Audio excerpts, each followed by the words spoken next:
Hello, everybody. The job of introducing Finlay is possibly quite redundant. If you don't know who he is, I'm not exactly sure what you're doing here. But Finlay is a hill runner, a ski mountaineer, a all-round hill-going dude, one of the most accomplished UK hill runners of the last 15 years. Does that make you feel old? I'll take it.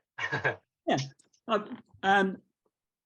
This is the second time that we are this year interviewing someone on their phone because they're in an interesting place skiing. So hopefully Finlay doesn't have to run to a Starbucks halfway through like Jack Kensel did. But if he does, I'm pretty sure his dad is watching. So we can just interview a different Wild. Exactly. Make up the plan that way. It'll be fine. Finlay, tell us where you are and what you're up to. I'm in a top bunk bed because I thought the light was better here than in the bottom bunk bed. But that's probably not what you meant.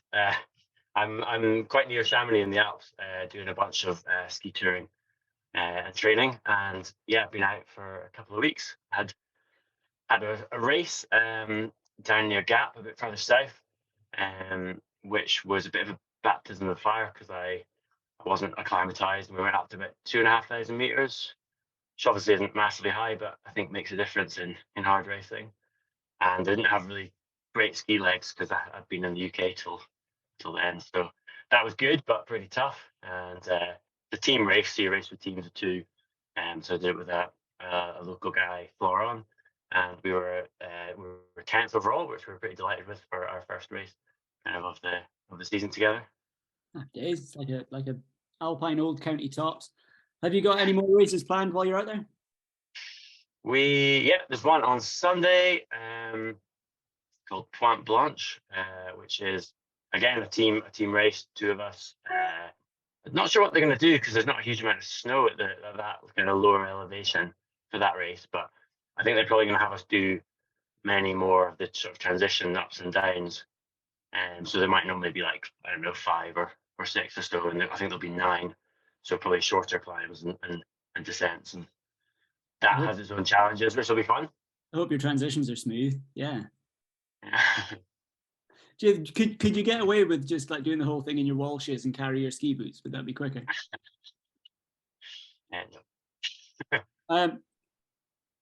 Let's talk about running. We've done the skiing bit. That box is ticked. Maybe we'll come back to it later. You've been, as alluded to already in sensitive terms, you've been around for a while, right? You've been winning pretty important races you won your first Ben race in 2010, and you've won every Ben race since. First Scottish title 2013, Coolin record in 2013, British title in 2015. But despite the fact that you've been winning stuff for a long time, my impression is that in the last couple of years, you've got noticeably better. And there's a few things that you might point to as evidence of that, right? The Jura record last year. You run at Trophy Okima, which is probably your best result internationally so far. And definitely. I'm interested to know what has been the driver for that, what has changed. So let's start, say 2013, right? You're top of the sport in Scotland already. What does Finlay's training look like, and just attitude to the sport in general look like at that point? Yeah, I mean, I wouldn't say I was at the top of the sport in some ways then, because although I had won quite a few races, I definitely didn't have the breadth.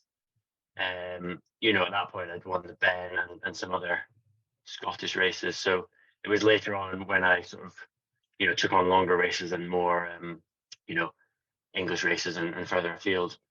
But yeah, what it looked like then, I guess, I was just taking my mind back to I was doing my GP training. I just become a GP actually in 2013. That's when I finished my training. So before that, I suppose I've been working full time. Particularly the last year of GP training is pretty full on. So I just finished that and had some bit more time to be a bit more flexible and prioritize the mountains a bit more, or even more. So that was yeah, that I suppose was setting the scene of then. Um, I don't know, do you want me to skip on to sort of what I think maybe has changed in the last few years? Yeah, yeah, Um, yeah, because I think there's a two or three main factors probably. We've already done a large kind of background amount of running and mountaineering and all the rest of it. So I already had that base. But I think probably in 20 sort of 18, I um, decided to go and do some world sky running series, mainly in Europe. And sort of took quite a lot of time out to go and do them. I think that was really key because suddenly I was, I wasn't at the front. I was sort of maybe fifth or fourth or 10th, and racing really good international guys, and sort of having to push really hard to keep with them. All the way around a race, but say on a climb or something. Uh, for example, I could no longer sort of stride as much and had to actually get running on some steeper climbs. So that was real. That was a real sort of um, level shift for me in terms of all right, okay, this level, and trying to push hard to get on top with that. And then that's probably the second thing probably was with the lockdown. I then kind of went on to doing tons of like my own running and just building up um, on the local records around Lochaber. So I'd already done like 60K stuff, but not a huge amount of it. And then that summer 2020, I did. You had a good word for it in your book, but I can't remember what it was, where I basically just increased the distance each time through Lochaber Traverse, Mamors, Tranter round, Malardoc's about the same, and then a Ramsey round.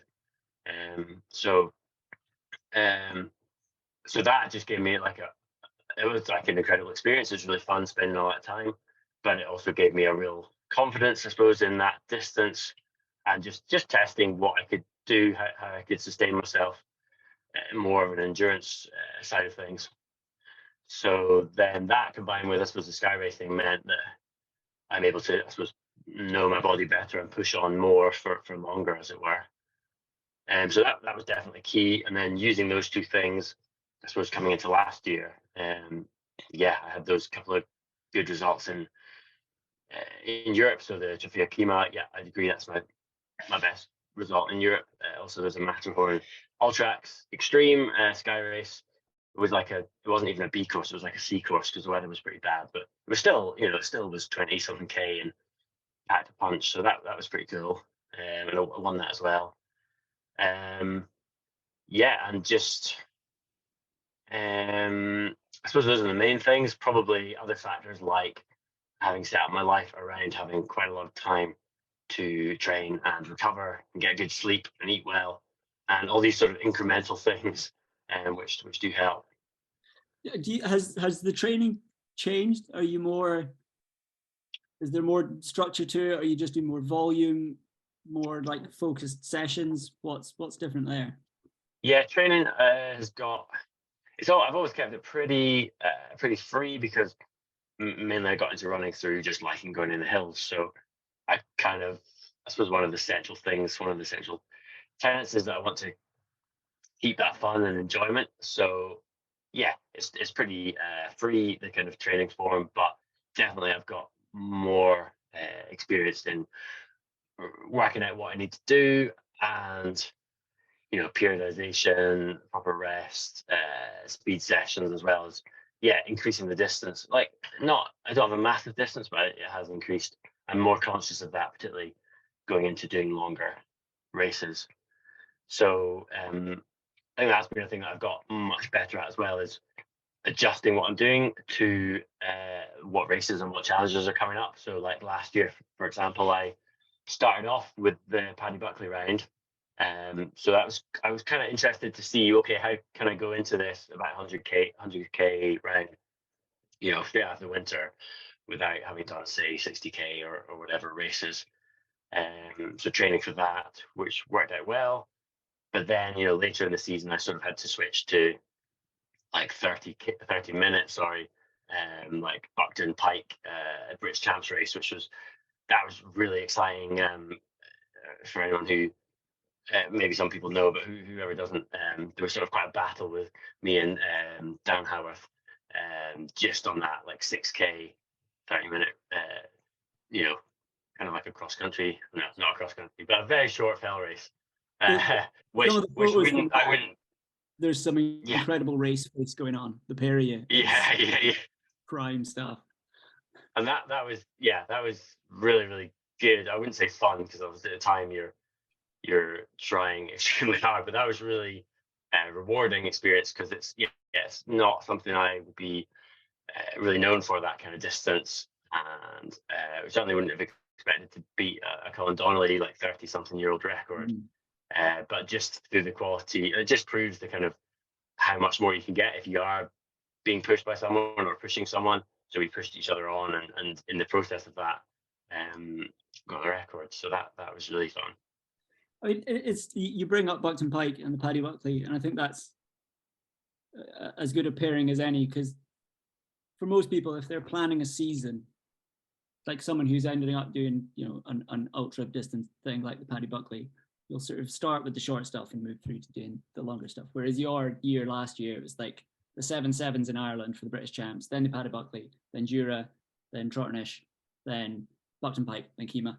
And like the duration of those races doesn't follow any sort of progression. It's just these are the races you're doing. Yeah. You find you've improved across the board in the last few years, right? You seem to have improved your level in everything, right? Like Finlay in 2018 maybe doesn't beat Dan Howarth at Buckton Pike, but he also doesn't break the Paddy Buckley record, potentially. Yeah, I think that's true. Yeah. And how is basically the question. But when you're going through the season like that, are you just taking each race as it comes and then thinking, right, what are the demands of the next race? I'll train like that for a couple of weeks, then the race after that. I mean, basically, yeah. I mean, obviously, I've got a sort of a thought on, the overall kind of plans for the year. So, like, as in at the moment, I'm doing loads of ski mountaineering, which is really good for lots and lots of time on your feet. Obviously, the races are fast, but a lot of it's slower. So that's a real sort of aerobic base. And then I'm quite conscious that coming back into spring in Scotland, I'll need to do a lot of running to get my running legs, particularly my downhill legs, because that doesn't translate from the skiing. So to get my downhill legs back. But I think the more you do, I'm like you alluded to a few times. I've been running for a long time, so I think the more you do, the more adaptable your body is to those demands, or that seems to be in the way it has been for me. I mean, I think there's loads of things going on, and it's hard to pinpoint one thing sometimes. So I'm older, so my endurance is that getting better because of that. I'm probably more sensible about when I race, when I don't race. So like knowing my limits in terms of, okay, I probably could do that race a week after the previous, but I wouldn't do I'm not going to try and do a Ben race a week after a Bob or something. For instance, the Ben race a week after Kima. Well, that was a bit tight. Definitely, but not even a week, 6 days.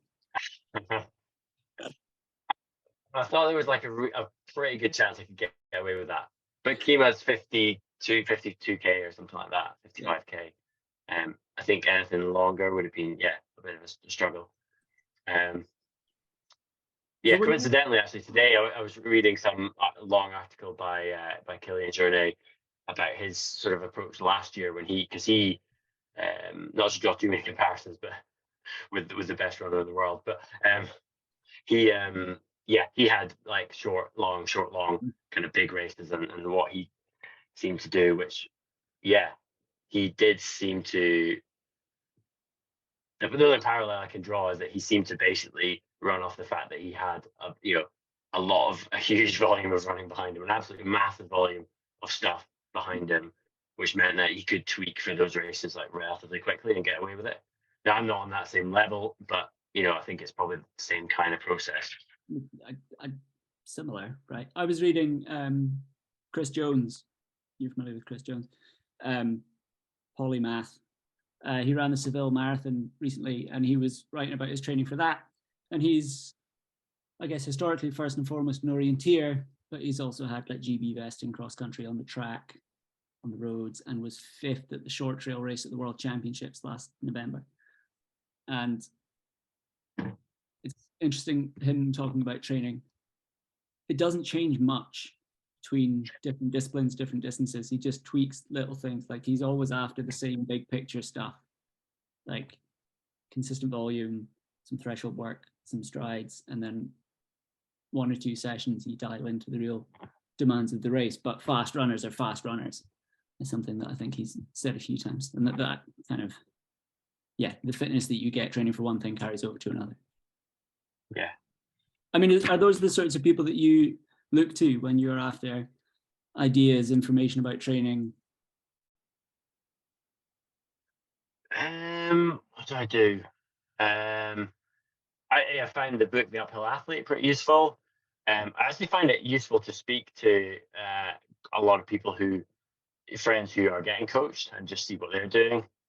Had some help from Angela Mudge. Yeah, informally, just in some guidance about, okay, what's the next step, or what can I add in. Yeah, and I think I sort of always feel like I'm probably a bit annoying when I say this, but like I think for me, like just because I really like going out in the hills, like I just do that a lot, and that just seems to work for me. Obviously, I'll do my canal like speed sessions and things as well, and they're important. But I'm pretty flexible as to when I do them. I think as long as you're, yeah, like you said earlier, like about Preston mentioned about consistency. I think if you're running like consistently, then if you are putting in some speed stuff, regularly, but not necessarily like all the time. Like you said, like 1 or 2 sessions a week, that's like fast or hard, then that's pretty good. And if you're racing a lot as well, I think that seems to work well for me as part of the training. Do you think that approach should ever change? Like you're quickly running out of rounds in the sort of 12-hour range. So like if the next progression is the 24-hour Lakeland round or the 24-hour Monroe round, do you think you would need to do things a little differently? I think so my like weekly, my weekly running, like 100k, or it's a fairly big week for me, which is actually a real short distance compared to, a lot of people, particularly a lot of the ultra runners. Obviously I go more than that sometimes, but 100-mile week, I've done a handful of times. It's not an every week thing by any means. So I think it'd be foolish for me to suddenly go, right, I need to do 100-mile weeks.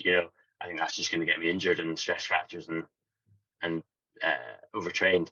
But I think I would quite like to, increase a bit my weekly mileage, and maybe by not even doing massive long runs all the time, but maybe like more double sessions.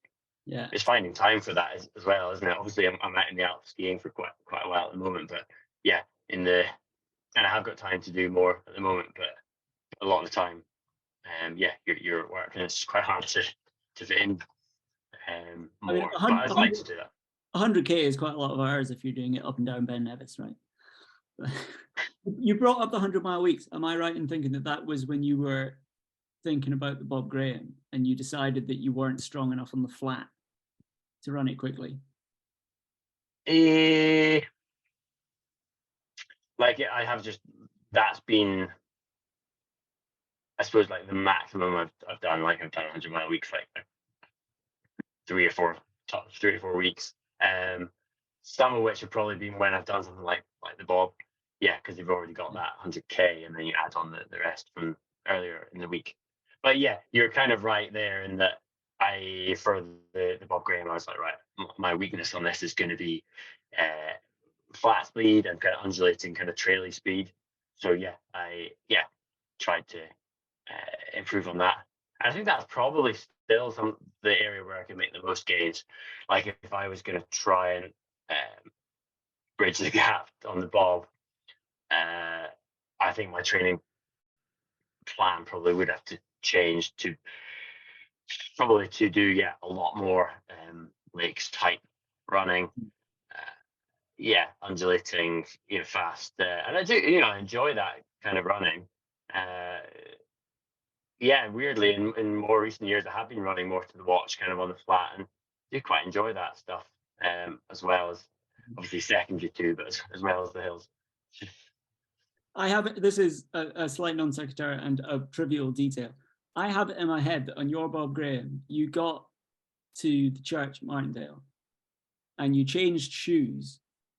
What did you change shoes into? Yeah, I've got some. I had some like trail sort of shoes that were pretty comfy to run the road down. You must be the only person who's changed shoes for the road but not worn road shoes. I have got some road shoes now, so Okay. maybe that'll make all the difference. They're going to pick you out of Lochaber Athletics Club for that. You're allowed to own road shoes. You'll have a pair of cross-country spikes next. Ridiculous. You've got a lot of records. Some people want to call them FKTs. But all the stuff in your backyard. You've got the Coolin, the Welsh 3000s, the Cairngorm 4000s. How do you view that sort of stuff? Because it's not always been in vogue to go chasing that sort of stuff among the sort of elite of fell running. A lot of that stuff's been neglected for a long time. What part do you see it as playing in the sport and in your relationship with the sport? I think that's kind of always been the stuff that's been really exciting to me. Not necessarily all at once at the time, but like the Cooling record was, at that time I was doing a lot more rock climbing as well as running, and that idea of the moving quickly and efficiently over technical ground.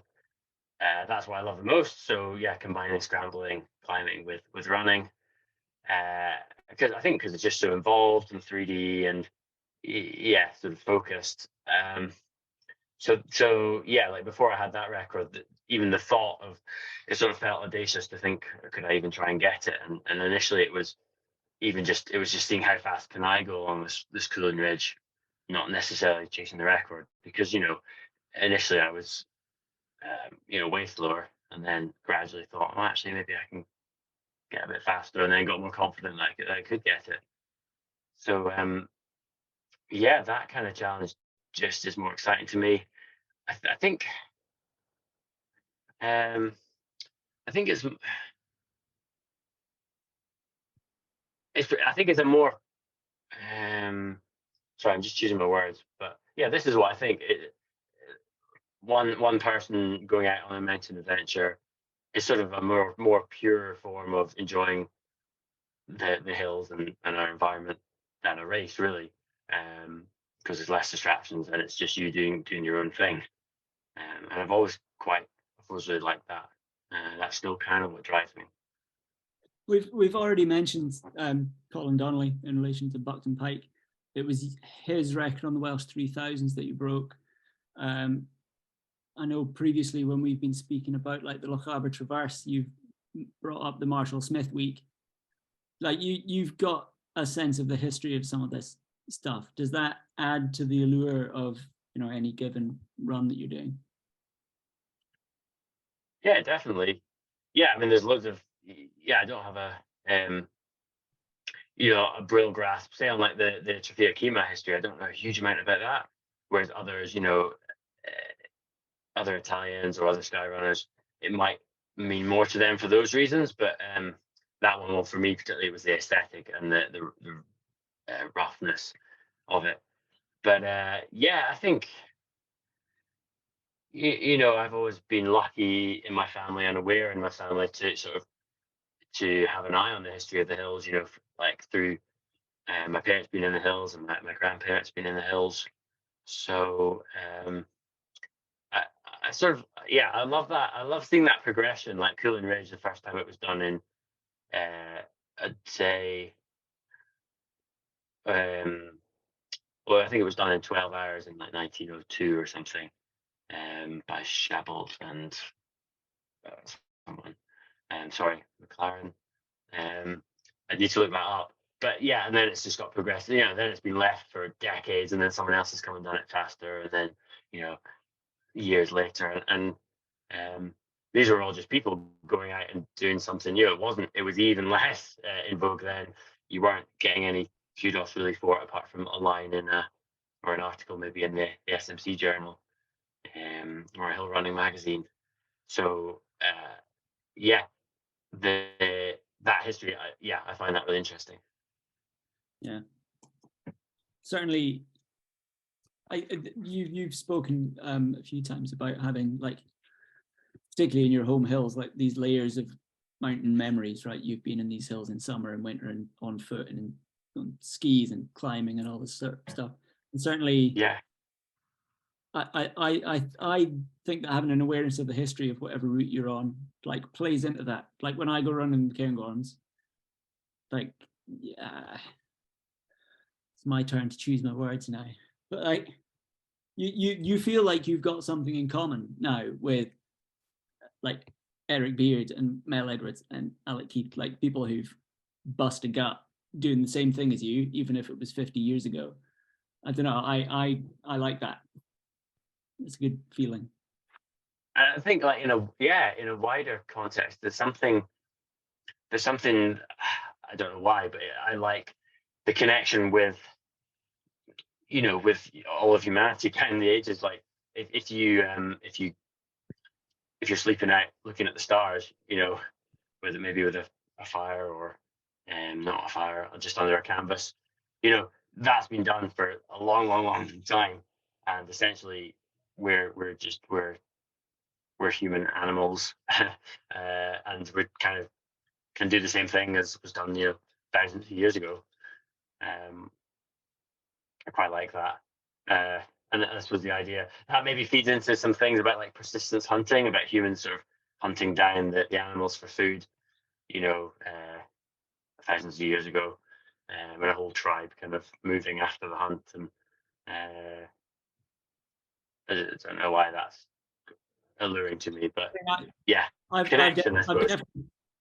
I've choked down a couple of ptarmigan as I'm traipsing across the plateau. I run out of gels. The other thing, just speaking to your Cairngorm point, is I think a good word probably is context. Like you've got more of a context to your local place, and that's that mountain memories, layers of memories sort of thing. You've got a context of what it means and what sort of challenge it is for you.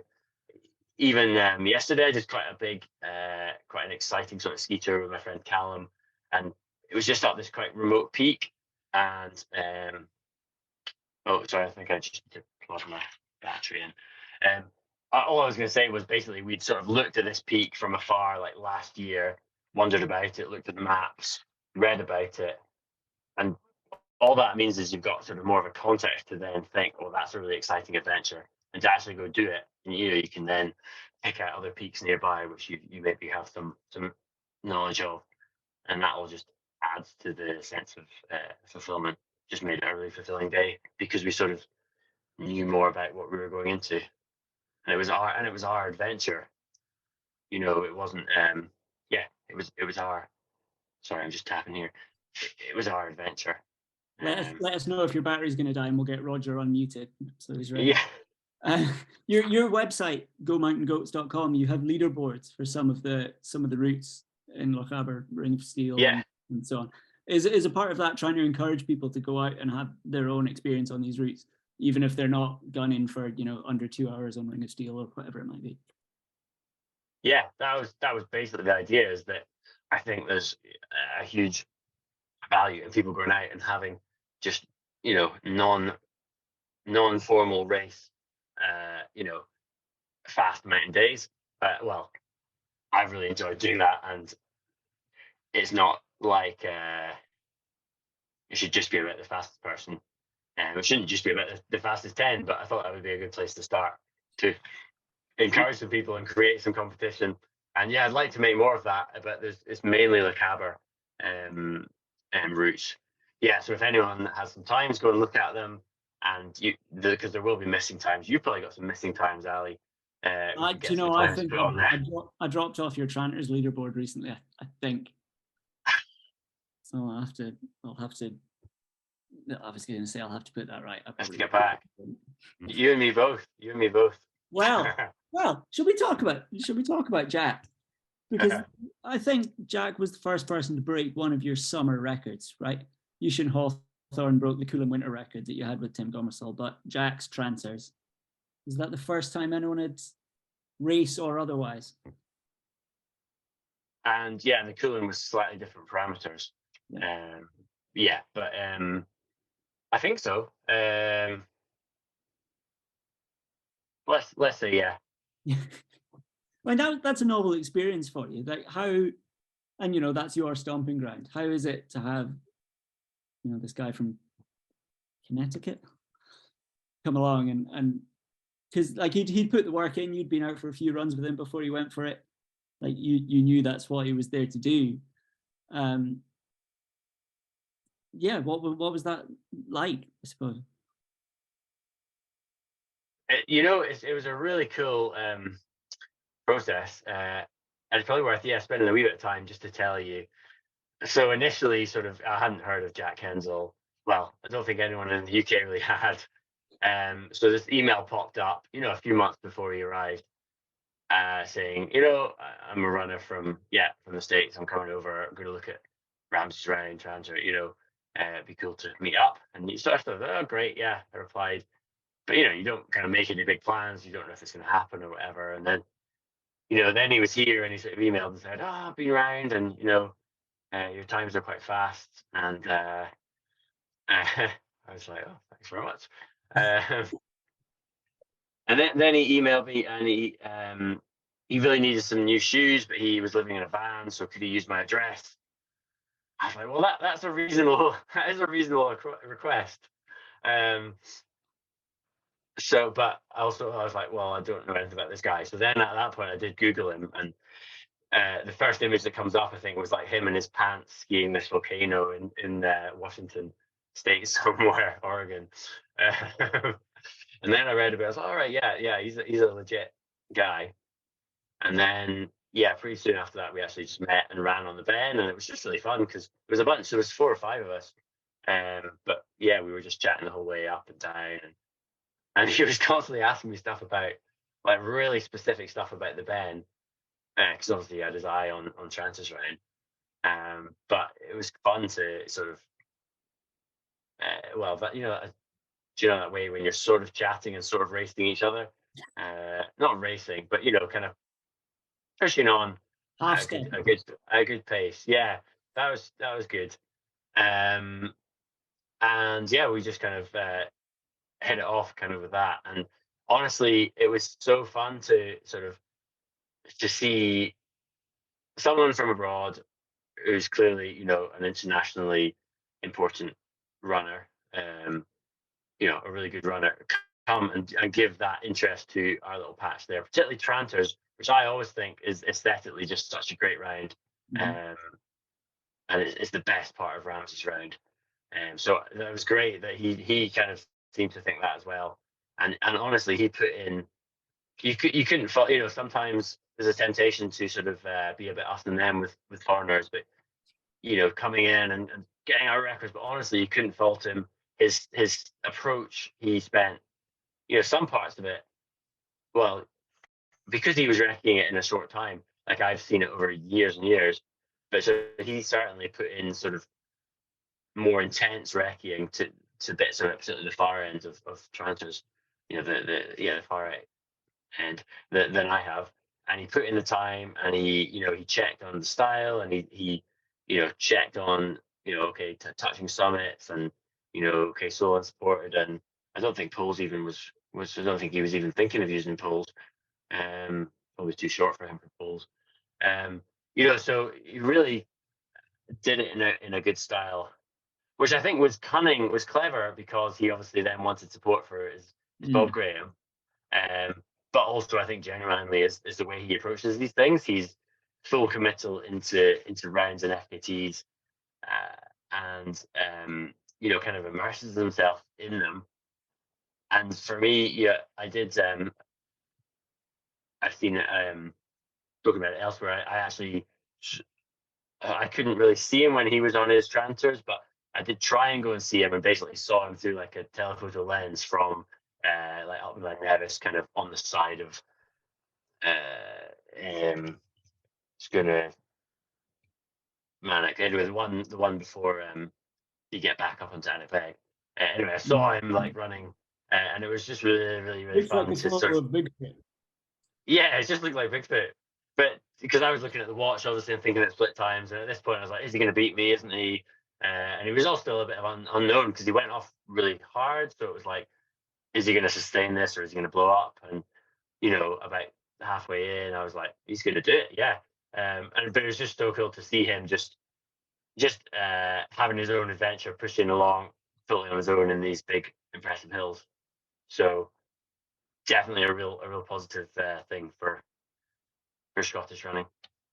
Yeah, I mean, I think hill running is almost by its nature quite a parochial sport, right? Like, it is unlikely that Glamig will ever be on Eurosport, but it is quite cool to have, the international flavor adds a little bit of a shine, Definitely. We could change tack a little bit, plenty more running questions. But you're out in the Alps at the minute. You didn't fly there. You've not been on a plane since 2018, is that right? The year you were doing all the sky running races? Yeah, sorry, I'm just looking at the battery here. Oh, it's okay. Let's just turn that off. Right. Um, sorry. Yeah. You're a The founder more I member talk, of the Commons, right?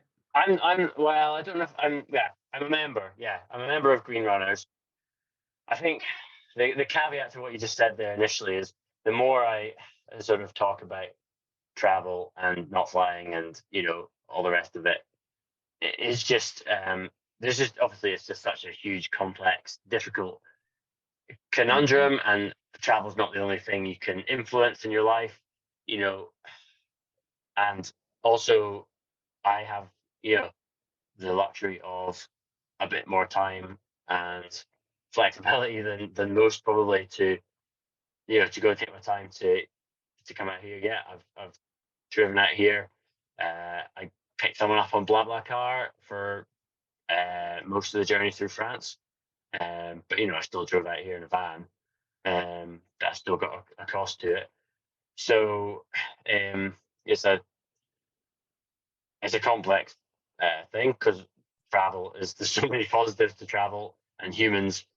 You could probably argue that we've got this real primal sort of urge to travel and see new things and etc. So anyway, that was a big pre-spiel, but yeah, Green Runners I think is a great idea because basically the idea is get people talking about and thinking about and sharing thoughts on sustainability and what we can do as runners.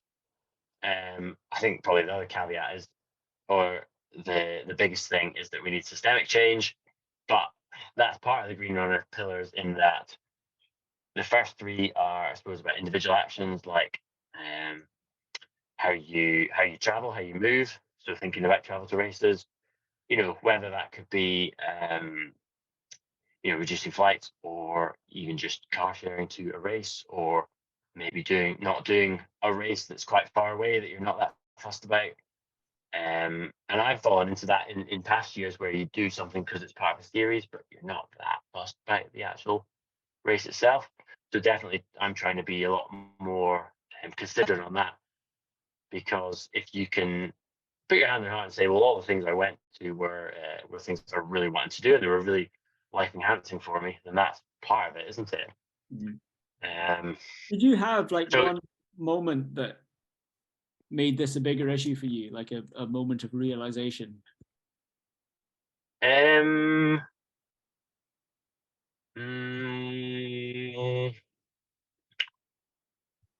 I mean, it sounds like my answer is probably going to be no. It wasn't like an epiphany. Uh, I think, like a lot of people, I sort of flux in and out of feeling positive, or less so, or empowered or less so, to try and make some change. Mm. Um, I've known, we've all, I've been aware of this stuff since I was a student, and then sort of working life takes over, and you sort of think, oh, that's not for me to sort out, and then you sort of have a yeah, a creeping realization that no one else is sorting it out. It needs to be individuals. But then, yeah, the conundrum of individuals can't sort it out on their own. Sorry, I'm just going to grab a charger really quick. Just down here.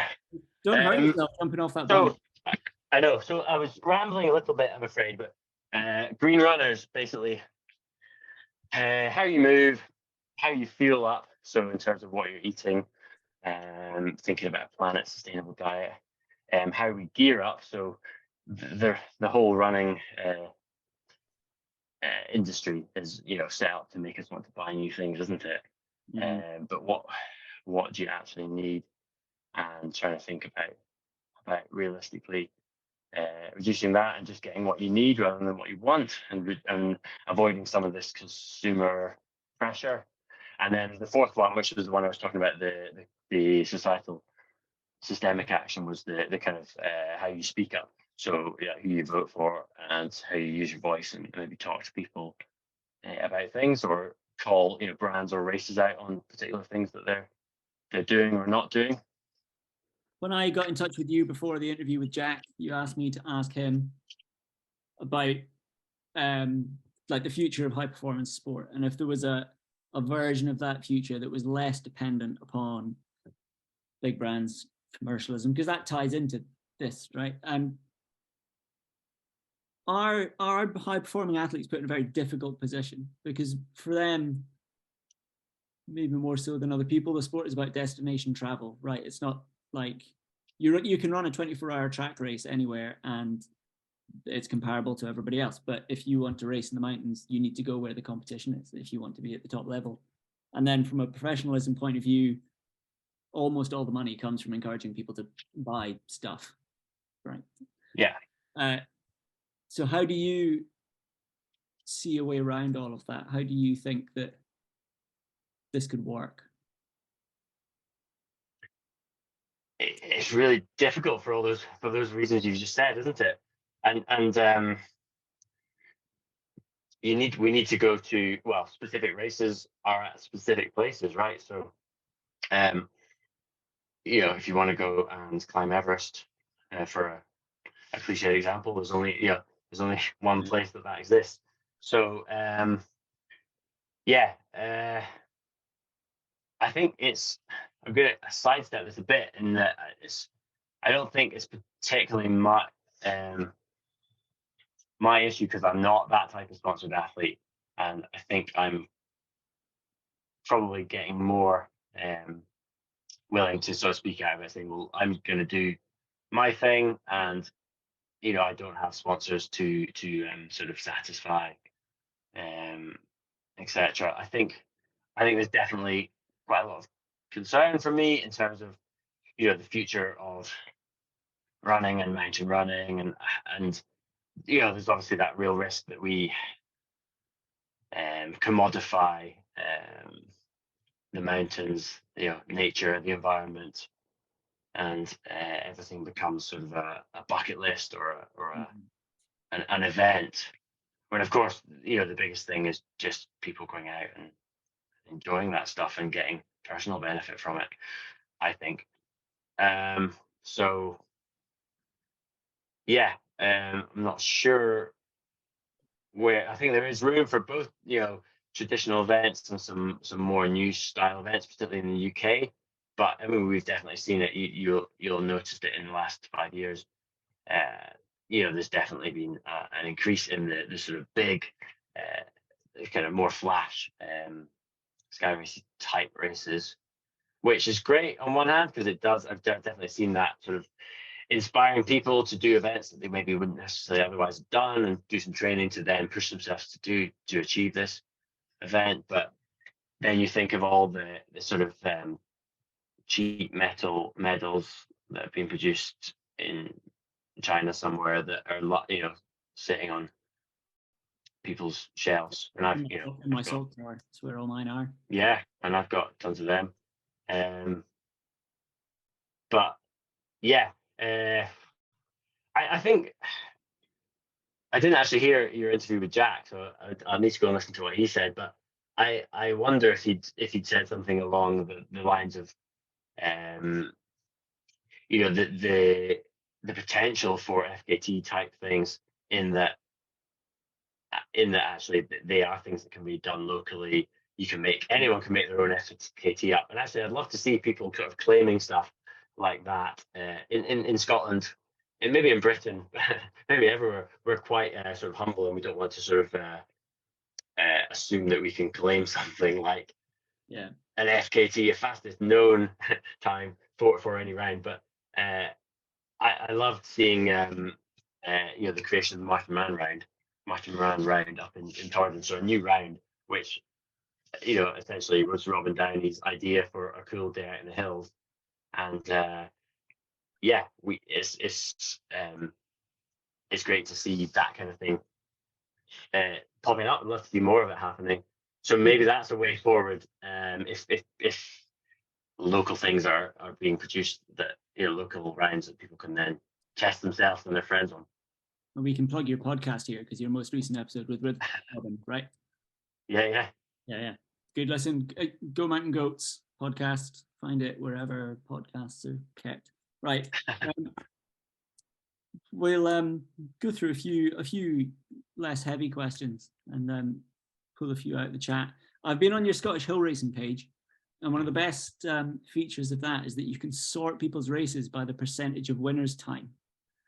Okay. Obviously, if you do that for you do it one way, you get lots of 100% because you've won a lot of races. You do it the other way, and you learn that your worst ever race was Lomans of Fife in 2010, and you were 120% of the winners. Do you remember that race, and what happened so badly that you got beaten by Smithy? I remember it. Yeah, I think it was 2 weeks before my first Ben Nevis win, actually. Wow. So I think maybe Robbie Simpson had he won that one? I think he maybe won Lomans of Fife. I can't actually remember if that's true. But anyway, yeah, I got lost. I can't remember. I think it was marked, and then I lost the flags, and I was like in this field, like over these bushes trying to find a way, and then I saw people running around the way. And I mean, yeah, that was a small race for me, but doesn't surprise me that it was my worst result because it was really bad. But because I think I was like second or third until that happened. But maybe that was the first race where I sort of was like, oh, okay, actually, like preparation definitely is worthwhile. And it's definitely not. Here's a thought. Yeah, it's definitely not the I definitely made that mistake again, particularly in like some Irish like British Champs races. I was just like, because of the logistics, just turn up and just you haven't recce'd and didn't really know the area and trying to navigate and also race hard. Were you at Slaves Honour the year that the weather was really bad? Because the Strava were hilarious. Yeah. And it's so funny to sort of dissect that and just think about everyone was at the front. You kind of not everyone was at the front. There was a group of us at the front, and you want to just get away from everyone and get on and kind of lose them in the cloud. But to the point where you then don't look at your compass or your map, and you just get totally lost and screw up the race. Whereas actually, if you had stopped for 10 seconds and taken a proper bearing, it would have been fine. But it's just really, really hard to discipline yourself to do that when everyone's running fast, and it's going to be like tough competition. But that kind of stuff's really funny, and I'll hopefully be a bit more experienced that I wouldn't make those same mistakes again, but I definitely could. Like, I think everyone can. You live and learn, or you live and don't learn. It's one or the other. Yeah. For all your achievements, as far as I know, you've never had a Scotland or a GB vest. Is that right? I assume that's just lack of interest on your part. Yeah, I've not had one. I think we ran as GB for the Tre Refugi Italian sort of relay race, but it's not really an official one. So no, no, I haven't. It hasn't sort of grabbed me. The races and the race profiles and things haven't. I suppose the aesthetic element of those races hasn't grabbed me. Although this year, Innsbruck, the Dubai Mountains, does look quite cool. So it's definitely, I'm definitely pretty keen to see if I could get involved with some of that this year. Still in the trial race for the start of May. It's end of April, isn't it? Okay, so which there's the uphill and the up and down mountain race, then there's the 40k and 80k trail races. Your range covers all of those. If you had to pick, what would you like to do? I think the 40. I think it's 48k. Mm. I think that would probably suit me the best. On that kind of level of competition, I suspect. I mean, that would probably be the one I'd be most interested in doing. You did beat Stian at Kima, who went on to win that race, the 40k race in Thailand. So, yeah, that makes some sense. So, if sadly, it's not going to be that rough in the world trail. I mean, it's not going to be that technical, but yeah. What are the plans for this year then? Have you got, if you want to do that, you'd be looking at the Three Peaks then, if it's the trial race? Yeah. So that would be that's obviously a real iconic, classic old race, which I've never done or even been on those hills really. So that could be quite fun to go and recce that and try and run fast. Steve Chilton has been in the chat already, preempting this, asking if you've any interest in Andy Peace's record at that race. Are there other? Okay.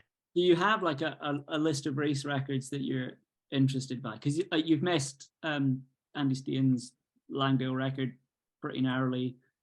Same at Aracher. You know, there are others out there that you could have a tilt at. Yeah, I'd definitely be keen to have another pop at those ones. Goat Fell, I'd be keen to coming up this year because I'm hopefully doing the Scottish Islands Peaks race actually with Joe Simmons, which I'm really excited about because I did it in 2006, I think, when I wasn't particularly strong on distance stuff. So yeah, I'm really keen to do that when I can actually go the distance and not just be, well, hopefully not just be broken for 3 months afterwards, which I was then. So yeah, keen for that. Obviously my Toronto round, I'd love to, that's on my radar this year to try and shave 15 minutes off that, at least, to get my record back on that. I've also lost my winter Tranter's record as well to Andy Berry. Yeah, Andy Berry. Yeah, but I've still got the Schemo transfers, so it's fine. Ross Brannigan has described your approach to most things in running as unflappable and enthusiastic. He wants to know if you get scared of any of the stuff you do, or like what's your headspace like in the run up to a big race or a big record attempt? Yeah. I mean, I think generally I think I'm quite good at putting it into context that, it is just running. It's meant to be fun. In the scale of the plight of humanity, it's not really a big deal. I think I'm quite good at keeping some keeping objective on that, which I think helps. But before something big, you obviously get nervous. I was actually really nervous before this ski race because I hadn't raced with Florian before, so we thought we'd be probably pretty well matched, but I didn't know was my skiing going to be good enough? Was he going to just be too fit on the way up, etc. Or like it's quite fiddly, like the skimo, because there's like the transition, so skins off, skins on, is getting your crampons on quickly, things like that. Which I was like, oh, it's just gonna be an embarrassment. Uh, and also it's a pairs thing, so you can let someone else down. That was the main thing, which I haven't really raced like that for ages. Because if it's just yourself, well, it's just you. But a pairs thing, you'd be letting another person down. Who actually he organised that race for years. I think he's raced it 6 times, organised it 3 times. So he knows a lot of people there. So he was sort of taking a chance on me a bit. So I was actually like pretty nervous the night before that and on the start line. But then as soon as you kind of get going, it's like, okay, right, now the body can just sort of take over and the mind can quieten down. But yeah, generally, yeah, just try and keep it in context and not think about it too much, not worry about it too much. But like everyone else, like, yeah, I hate the kind of the 30 minutes or the 10 minutes or whatever before the start, and it's just so much better once you're going. Meryl Cooper, who's the person to talk to if you want to know about racing at the Worlds, would love to do some of the runs in Scotland, but paraphrasing here, can't navigate for toffee. How would you recommend you go about learning? What would the first steps be for someone who wants to get into that sort of terrain? Yeah, I think I'm quite a traditionalist when it comes to navigation. I like map and compass and knowing how to use them. I don't always take them every run, but it depends what's happening. Obviously, other people are more into sort of GPS, electronic type things, which I do use sometimes, particularly for like ski touring in the Alps, for example. I think there's courses, isn't there, for like Glenmore Lodge, or you could hire a running group could hire an instructor to sort of do a navigation, sort of a running based navigation day.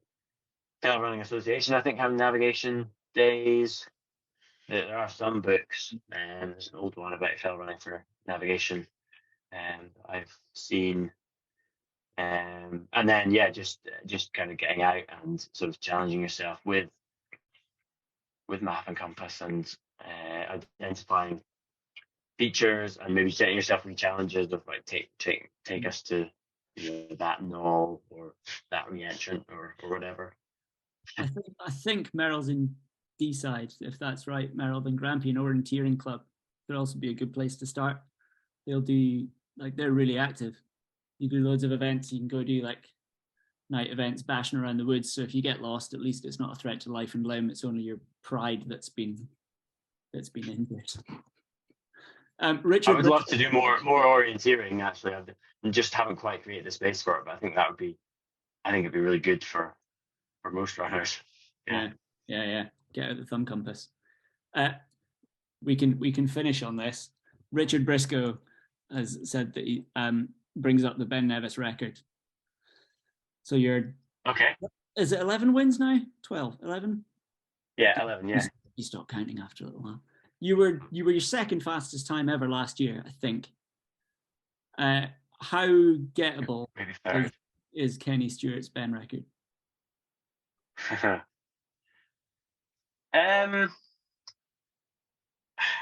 It's one of those ones where like, sometimes I question myself. I'm like, why am I not more psyched for trying to get that? I think that particular record, I think there's definitely debate, but there's several differences, I think, over the years. One, the route is different because you're not allowed to go certain ways. So you're not allowed to use the original grassy bank, and then lower down where there's shortcuts, there's some fences, so they're slightly different, although fairly minor. There's also been a lot of path work, particularly on the lower part of the Ben, over the decades, that will have changed what would have originally been sort of a sort of earthy rocky ramp, I would imagine, and from some pictures I've seen from the 70s and and things into those very stepped, the kind of classic lower bend stepped rocks. So the routes changed a bit, the terrain's changed, also the scree higher up. I mean, every year I'm up there now, or more recently, it does seem that the scree in the top of the Red Burn is more bare. So that is a change. But also when they were racing then, they were incredible athletes and they were pushing each other. John Wild, not a relation of mine, had the record the year before Kenny Stewart, and Kenny beat it by 1 second. So the margins were. There's a book about that. Steve Shilton's got a book, hasn't he, which is in my to read list, about their rivalry over lots of races. But so that, as we said with Buckton, that's can push people on hugely. And I do wonder if having a closer, more competition right at the top end would push me on more. Although I think I'm pretty good at pushing myself on my own. But yeah, I mean, I'm still 2 minutes off it, 2 minutes and 1 second, I think, which is, it's a big percentage. I'll keep trying. If you look at last year, and I say this with all the authority of someone who's done the race once, right? So say that for what it's worth. But you were less than 3 minutes off last year. So we give you a minute for the conditions, because they weren't dreadful, but there was a pretty big headwind, like the last third of the climb. The competition piece, Rob Jebb in his prime pushes you the whole way. Rob Jebb last year was 10 minutes back, right? You were time trialing more or less. And the fact that you'd raced for 6 hours, 6 days previously, I'd give you a minute for each of those, I reckon. I do. Last year, I do remember feeling really good on the climb, and I'm just a bit disappointed when I hit that sort of headwind at the top, and it's obviously not a major thing, but it was enough to just know I'm just not able to get the speed on the runnable top part of the bend that I need. Yeah. One of the other things, which is no one's fault, but is a factor, is that it kind of year to year it changes as to which way the more middle field runners come up, and sometimes they're more in the descent line than other years, and that slows you down. Having done the race once, it's an out and back, so obviously that's going to be a problem. I didn't even know there were different lines. I was just looking at my shoes and then trying to follow as was my my plan. Well, I reckon if we just get Lochaber Athletics Club to put their money in their pocket and pay Jacob Adkin and Chris Richards to pace you on the climb, right, to push you really hard, because there's no point getting someone to push you on the descent, because he's going to do that. But yeah, I reckon it's gettable. That's a good positive note to end on. Life of Finlay. Yeah. Well, one thing I thought would be really fun, I don't know if we'll actually do it, is to get some pacers and basically go on a summer's evening sometime and just see how fast we can get it, with some maybe 4 pacers up and I don't know how many down, someone on the road at the end, definitely just see if that makes a difference. That would be good. That would be simultaneously a really great thing to do, but then a horrible thing to do if you succeeded. Can you imagine? You're on 124 and you're coming into the games field and there's nobody there. I think that would be fine. But yeah, I don't know whether we'll get round to it or not. I don't know. You'd need to. There's not many people who'd be good candidates for that job, really. You'd need to. That would take some organisation. Stu Crutchfield, around, but and then collapse in a ditch. Excellent. Thank you very much, Finlay. That's been very enlightening. Anna or Matt, whoever this person is. Yeah. Hello. Yes, Anna, not Matt. Thanks so much. Yeah, that was great. Really interesting. I've enjoyed this kind of combination of loving and appreciating being out in the hills on your own, but then that really competitive edge and how that comes in, like the idea of getting the time on the bend but not in the race. It's an interesting approach. Okay, so Anyway, thank you so much for taking time to talk to us while you're away, and I hope you enjoy the rest of your time in the Alps. Ali, thanks to you as well, because there's been a really fantastic series of talks, really enjoyable and really, really interesting. So for everybody who's joined us, you can watch again online. We've recorded the talk and we're going to put it up on our ShAFF YouTube channel. So you can watch that back, and if you think your friends might enjoy it, you can share it with them. And the final thing to say is ShAFF is happening physically in Sheffield next weekend, 3rd to the 5th of March. So please come along and join us. And I feel like most of you are in Scotland, but hopefully you can all come down and join us anyway. All right then. Well, thanks a lot. I'm ending the meeting. Goodbye, everybody. Thanks very much.